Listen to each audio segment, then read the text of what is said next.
বহুদিন পর অনেকেই একটা জিনিস বুঝতে পারে, অতিরিক্ত ভদ্রতা সবসময় ভালো নয়, বরং অনেক সময় সেটা নিজের জন্যই ক্ষতিকর হয়ে দাঁড়ায়। আমরা ছোটবেলা থেকেই শিখি ভদ্র হতে, নম্র হতে, অন্যের কথা মানতে। এগুলো অবশ্যই ভালো গুণ, কিন্তু যখন এই ভদ্রতা মাত্রা ছাড়িয়ে যায়, তখন সেটাই দুর্বলতায় পরিণত হয়। প্রথমত, অতিরিক্ত ভদ্র মানুষেরা প্রায়ই না বলতে পারে না। তারা ভাবে কাউকে না বললে হয়তো সে কষ্ট পাবে বা সম্পর্ক নষ্ট হবে, কিন্তু বাস্তবে দেখা যায় এই না বলতে না পারার কারণে তারা নিজের সময়, শক্তি এবং মানসিক শান্তি হারিয়ে ফেলে। অন্যরা সহজেই তাদের সুযোগ নেয়, কারণ তারা জানে এই মানুষটা কখনোই প্রতিবাদ করবে না। দ্বিতীয়ত, অতিরিক্ত ভদ্রতা নিজের আত্মসম্মানকে ক্ষতিগ্রস্ত করে। যখন কেউ বারবার নিজের প্রয়োজন, মতামত বা অনুভূতিকে চাপা দিয়ে অন্যদের খুশি রাখার চেষ্টা করে, তখন সে ধীরে ধীরে নিজের মূল্য কমিয়ে ফেলে। অন্যরাও তাকে তেমন গুরুত্ব দেয় না, কারণ সে নিজেই নিজের সীমারেখা তৈরি করে না। তৃতীয়ত, এই ধরনের মানুষদের মধ্যে এক ধরনের অভ্যন্তরীণ চাপ তৈরি হয়। বাইরে থেকে তারা সবসময় হাসি মুখে থাকে, কিন্তু ভিতরে ভিতরে জমতে থাকে ক্ষোভ, হতাশার ক্লান্তি, কারণ তারা কখনোই নিজের কথা ঠিকভাবে প্রকাশ করতে পারে না। এই চাপ একসময় মানসিক সমস্যার রূপ নিতে পারে। আরেকটা বড় সমস্যা হলো, অতিরিক্ত ভদ্রতা মানুষকে সিদ্ধান্তহীন করে তোলে। তারা সবসময় ভাবতে থাকে, এটা বললে কি খারাপ লাগবে, ওটা করলে কি কেউ কষ্ট পাবে। এইসব চিন্তা তারা নিজের সঠিক সিদ্ধান্ত নিতে পারে না, ফলে জীবনের অনেক গুরুত্বপূর্ণ সুযোগ হাতছাড়া হয়ে যায়। এছাড়া বাস্তব জীবনে সবাই ভালো বা সংবেদনশীল হয় না। অনেক মানুষ আছে যারা অন্যের ভদ্রতাকে দুর্বলতা হিসেবে দেখে এবং সেটার অপব্যবহার করে। অতিরিক্ত ভদ্র মানুষেরা প্রায় এমন পরিস্থিতিতে পড়ে যেখানে তারা অন্যায়ের শিকার হয়, কিন্তু প্রতিবাদ করতে পারে না। ভদ্র হওয়া অবশ্যই দরকার, কিন্তু তার সাথে নিজের সীমারেখা তৈরি করাও জরুরি। না বলতে শেখা, নিজের প্রয়োজনকে গুরুত্ব দেওয়া এবং প্রয়োজনে দৃঢ়ভাবে কথা বলা, এই গুণগুলো একজন মানুষকে ভারসাম্যপূর্ণ করে তোলে। ভদ্রতা তখনই সুন্দর যখন সেটা আত্মসম্মানকে ক্ষতিগ্রস্ত না করে। ভদ্রতা একটি গুণ, কিন্তু অতিরিক্ত ভদ্রতা একটি দুর্বলতা।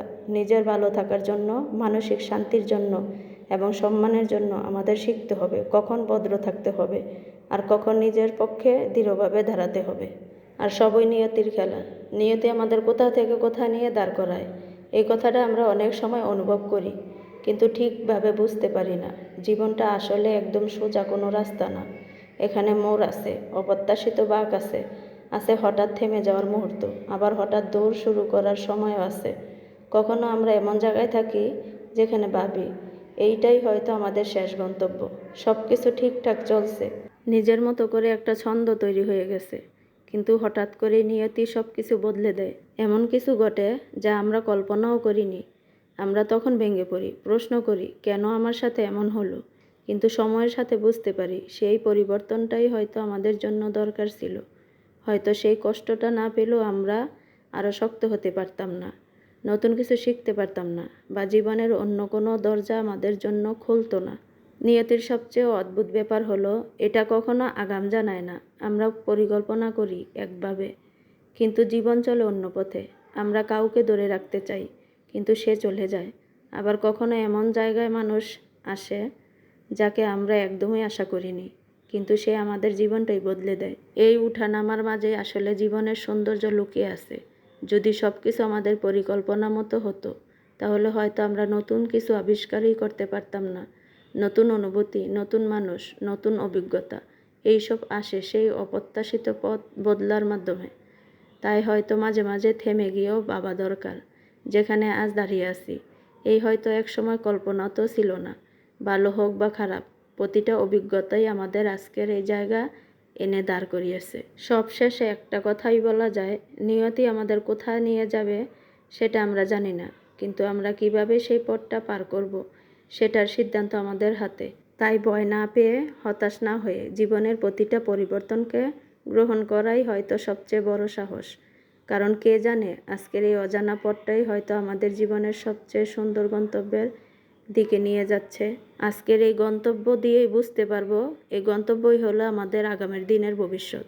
আমরা যদি এই গন্তব্যটা ঠিকঠাকভাবে পরিপূর্ণ করে সামনে এগোতে পারি, তাহলে আমাদের সামনের পথটা আরও সহজ হয়ে যাবে।